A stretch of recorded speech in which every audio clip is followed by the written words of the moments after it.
मध्ये यार या ठिकाणी बघू शकता आपण आहे ना, लुजगाववरून आता आहे ना पुढे गोंदगाव या ठिकाणी चाललेलो आहे. त्रिवेणी संगम आहे त्या ठिकाणी चालत असताना आपल्याला असा मार्ग आहे चालण्यासाठी जो दोन्ही गव्हाची शेती आहे. ही जी तुम्हाला आपल्याला गव्हाची शेती दिसते ना, ही सर्व शेती आहे ना, इथं मोठमोठे प्लॉट आहेत गव्हाच्या शेतीचे. सगळे प्लॉट बघा ना, सर्व गहू काढला जातो. सर्व गहू मशीनद्वारे आपण जर पाहिलं ना, हा सगळं गहू मशीनद्वारे काढला जातो. मशनीने हार्वेस्टर मोठ्यासारख्या मशनी असतात त्या मशीनने. आणि यांच्याकडे असं जो गहू होतो तो असं काय आपल्याला काय 2 पोती 4 पोती 5 पोती 10 पोती असा गहू होत नाही. डायरेक्ट ट्रॅक्टर लावतात, मोठमोठे ट्रॅक्टर असतात त्यांच्याकडे गहू होतो 400 500 600 पोतेच्या पुढेच. एकाकडं 500 पोते 1000 पोती असंच गहू होतो त्यांच्याकडे. तर 1 आणि 2 पोती गहू होत नाही आहे. त्याच्यामुळं त्यांचे आता हा जो प्लॉट दिसतो ना, कमीत कमी नाही म्हणलं तरी ना हा प्लॉट 3 ते 4 एकरचा असेल या ठिकाणी. कारण त्यांच्याकडे एवढे मोठमोठे प्लॉट असतात आणि गहू होण्याचं कारणच ते 100 एकरच्या पुढंच गहू असतो त्यांचा. एवढे मोठमोठे गहू आहे. हा जो नर्मदा मैया किनारी आहे, किनाऱ्याला चाललो आहे आम्ही. किनाऱ्याचं जे मैयाचं जे जल आहे आणि मैयाचं जे पाणी आहे त्या शेतीमध्ये जातं. शेतीमध्ये गेल्यानंतर एवढा चविष्ट अशा प्रकारे गहू लागतो का खाण्यासाठी. जी चपाती आहे ना एवढी चविष्ट असते. आपण जे कल्याण सोनं गहू म्हणतो ना, कल्याण सोनं गहू, तर असाच प्रकारे इकडे सर्व कल्याण सोनं गहू आहे आणि हा खाण्यासाठी एवढा चविष्ट आहे. आणि दुसरं हे एक असं आहे, इथे कमी प्रमाणामध्ये या ठिकाणी आहे ना गव्हाच्या याच्यामध्ये जे माशीसनी जातात. परत याच्यामध्ये एक दुसरी मशीन टाकली जाते, एक ट्रॅक्टर टाकला जातो. तो काय रोटावेटर म्हणून नाही टाकला जात. हे परत एक अशी जी मशीन टाकतात ह्या गव्हाच्या शेतामध्ये. हा जो गहू आहे ना ह्या शेतामध्ये दुसरी मशीन टाकली जाते. याचा हे लोक भुस्सा तयार करतात. भुस्सा तयार करतात. इथे जे म्हशी आणि गाई, गावठी गाई जे भरपूर प्रमाणामध्ये जे आपल्याला आहे ना, ज्या समुद्र मंथनातून जी कामधेनू गाय आली ना ती आपल्याला ह्या साईडलाच बघायला भेटेल. जी पवित्र अशी आहे ना गाई आहे. तर याचा भुसा तयार करतात हे लोक. आणि परत यांच्या भुशामधून आहे ना, परत यांचा भुसा विकला पण जातो या ठिकाणी. आणि दुसरं म्हणजे ह्या भुशा जे तयार करतात ना भुसा, तर याच्यामध्ये आहे ना जो गहू ह्या शेतामध्ये पडलेला आहे, जो ओंबी पडलेली आहे, जो गहू पडलेला आहे, तर याच्यातून सुद्धा ती जी मशीन आहे ना भुसा वेगळा करते आणि गहू वेगळा करते. ती मशीन आहे ह्या इकडे मशनरी आहेत. म्हणजे तो सपोज आता हा जो आपल्याला दिसतं आहे हे सर्व प्रकार हा गहू दिसतो. याच्यामध्ये बघा कितीतरी गहू पडलेला असेल. जो गहू पडलेला आहे ना ह्या मशनीमधून आहे. ती मशीन अशी आहे का ती जे आहे ना, हा जो प्रकार आहे गव्हाचा, गहू आहे ना डायरेक्ट वेगळं करते, धान्य वेगळं करते आणि भुसा वेगळा करते. ती मशीन टाकतात मग याच्यात. परत तर मोठा हार्वेस्टर टाकल्यानंतर छोटी मशीन टाकतात आणि मग ते गहू परत ह्या एवढं ना 3 ते 4 5 पोते गहू पडतो. मग त्या 4 5 पोते यांना ती गव्हाचे भेटतात, भुसा पण भेटतो आणि ती मशीन टाकते. नंतर भोगा पूर्ण होऊन जातो आणि नंतर यांचं पीक होतं ते जे करतात ते मूग आणि उडीद. हे पीक आहे ना 2 ते 2.5 महिन्याचं असतं फक्त. परत ह्या पिकामध्ये ना ते 2.5 महिन्याचं पीक काढतात. परत पावसाळ्यामध्ये परत पीक काय काढतात, हे जो 2 महिने जमिनीची परत निगा करतात. म्हणजे काय बोलतात आपले नांगरणी वगैरे सगळं करून ती सुपीक जमीन तयार करून परत ही जमीन लागवडीसाठी येते. ते दुसरं पावसाळ्याचं पीक घेतलं जातं.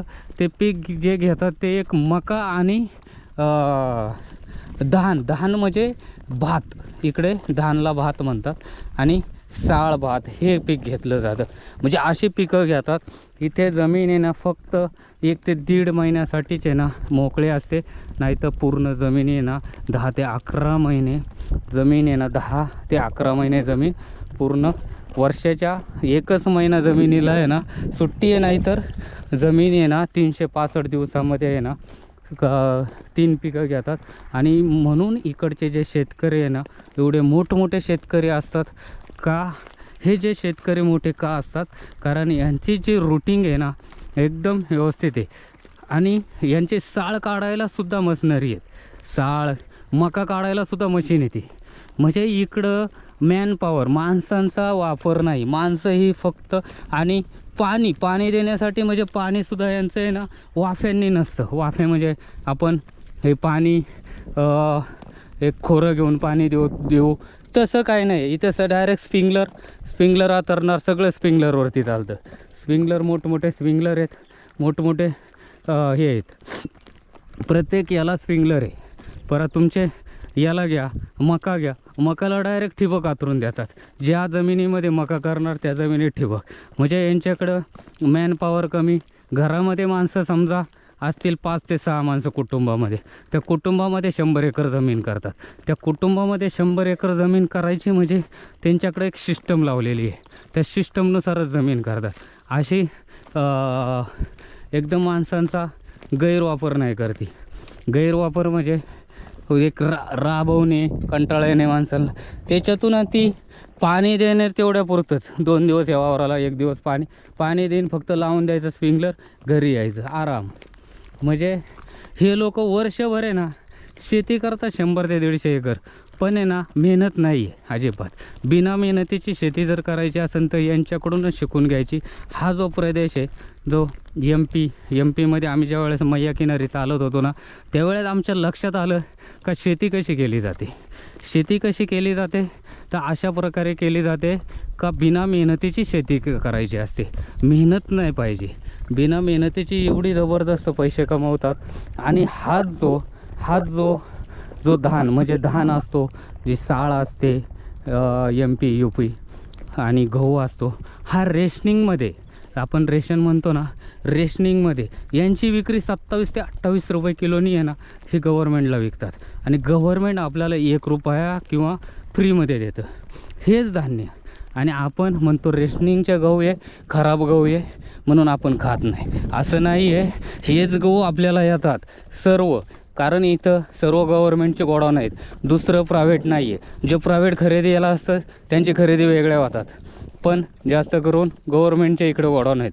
आणि गव्हर्नमेंटच्या याला ट्रॅक्टर खाली होतात, कारण इथं सगळे ट्रॅक्टर काट्यावरती, नंतर मग पॅकिंग होऊन पिशव्यांची जे 50 किलो 40 किलो 60 किलोची भरतात, आणि त्याप्रमाणे मग पॅकिंग होऊन हे सर्व इंडियाला पुरवलं जातं. म्हणजे ह्याच ठिकाणावरून नाही आहे, MP उत्तर प्रदेश जेवढे जिथून गव्हर्नमेंटला खरेदी करता येईल तिथून गव्हर्नमेंट आता ह्या ठिकाणी आपण बघू शकता. हे बघा, आता हा गहू जो पडला आहे बघा, हा गहू पडलेला आहे. हा गहू तुमचा आहे ना वायाला जाणार नाही. इथं ती दुसरी मशीन टाकणार आहे, मग हा गहूसुद्धा त्यांना भेटणार आणि याचा भुसा होणार. ही मशीन दुसरी टाकतात. म्हणजे आपण म्हणतो रोटावेटरने मोठ्या मशीनीने केल्यानंतर वाया जातो, वाया वगैरे हे काही जाणार नाही, खराब होणार नाही. दुसरी मशीन टाकल्यानंतर यांना त्याच्यातली 4-5 पोती भेटणार आणि भुसा पण भेटणार, त्याचे पण पैसे भेटणार. म्हणजे सिस्टमॅटिक पद्धतीने कामं चालू आहेत, सिस्टमॅटिक पद्धतीने सर्व शेतीचा हे चालू आहे. म्हणून इकडचे शेतकरी मोठमोठे का आहेत याचं कारण आहे, कारण यांच्याकडं मॅनपॉवर माणसं जरी कमी असली तरी यांच्याकडं मशनरीनी सर्व शेती केली जाते. मशनरीचा हा एक फायदा आहे का वेळ आणि सर्व बचत करायची जर असेल ना आपल्याला, तर आहे ना सर्व मशनरी आणि मोठमोठे प्लॉट आहेत ते हेच कारण आहे, कारण यांच्याकडे झगडे नाही होती. आणि यांच्याकडे पहिली बात झगडे नाही. आणि ह्या गावामध्ये जी गावं मैयाच्या किनारी आहे ना, इकडे दारूबंदी, मैयाच्या किनारी बार नाही आहे, दारू नाही आहे, ह्या कारण. आणि दारूबंदी असल्यामुळे मैयाच्या किनारी दारू नसल्यामुळं, बार नसल्यामुळं आणि त्यांना परमिशन नसल्यामुळं इकडे थोडक्यात भरपूर असं प्रमाणामध्ये व्यवस्थित, कारण मैयाच्या किनारी मैया जिथं मैयाचं ज्यावेळेस आम्ही परिक्रमा करत असतो ना, पुढंच आम्हाला काही दिसलेलं नाही आहे. कारण आमच्या ज्या परिक्रमा हे किनाऱ्यामध्ये काही आत्तापर्यंत होती, आत्ताची का आम्हाला जिथं बॅक वॉटर आहे, तर रोड आल्यामुळं आम्हाला आहे ना भरपूर प्रमाणामध्ये रोड आहे आता. कारण इथून पुढेच रोड आहे, 200 ते 250 किलोमीटर आता आम्ही रोडने चालणार आहे. कारण आम्हाला आता डॅमचं पाणी असल्यामुळं आम्ही रोडने चालू. म्हणून आम्हाला असं लक्षात आलं माझ्या का हे शेतकऱ्यांसाठी सर्वात अतिउत्तम. आपल्याला जर शेतीमधून जर संपूर्ण जर पीक व्यवसाय हे घ्यायचा तर सिस्टमॅटिक पद्धतीने शेती केली ना, शेतीमध्ये भरपूर प्रमाणामध्ये फायदा हा भरपूर आहे. पण त्याच्यामधून पैशाचा वापरसुद्धा व्यवस्थितरित्या जर केला टप्प्याटप्प्याने, तर हे काही प्रॉब्लेम होत नाही.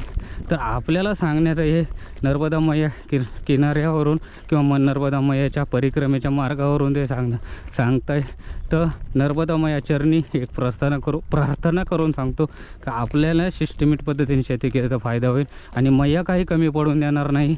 हेही मैयाला सांगणं शेतकऱ्यांना, आमच्या जेवढे इंडियामध्ये जेवढे शेतकरी आहे त्यांनाही सांगतो का आम्हाला आमच्या जेवढे शेतकरी त्यांना कधीच काही कमी पडून देऊ न. नर्मदे हर, नर्मदे हर, नर्मदे हर.